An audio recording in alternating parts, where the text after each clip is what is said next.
Hello' friends, আজি মই আপোনালোকৰ বাবে লৈ আহিছোঁ আন্দা আলু ৰেচিপি এটা।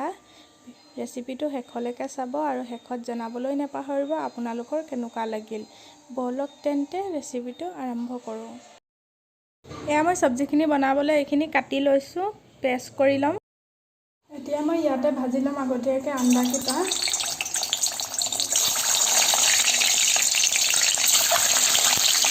আন্দাখিনি ৰঙা হ'বলৈ ইয়াতে তেলতে দি দিম মই এতিয়া হালধি অকণমান। এইখিনি ৰঙাকৈ ভাজি ল'ম। এইকেইটা হৈ গৈছে, এতিয়া নমাই লওঁ আৰু ইয়াতে মই ভাজি ল'ম বইল কৰি লোৱা আলু কিপিছোঁ ফ্ৰাই কৰি ল'ম।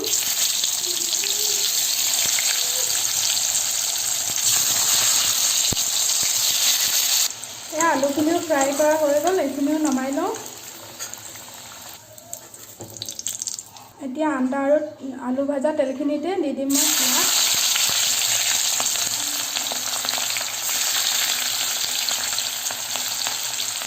এইখিনি গল্ডেন ব্ৰাউন হোৱালৈকে ভাজি ল'ম।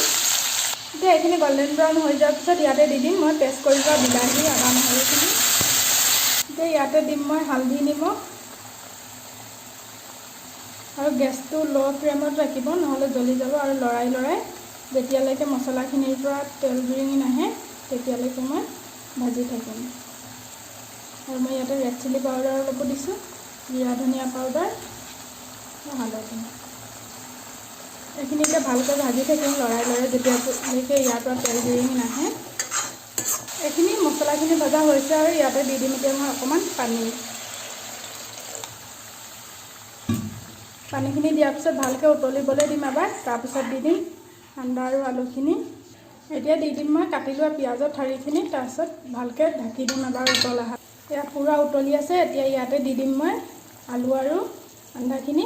তাৰপিছত পানীটো অলপ শুকাবলৈ দিম, উতলি ৰেডি হৈ যাব। এয়া ৰেডি হৈ গ'ল মোৰ আন্দা কাৰী।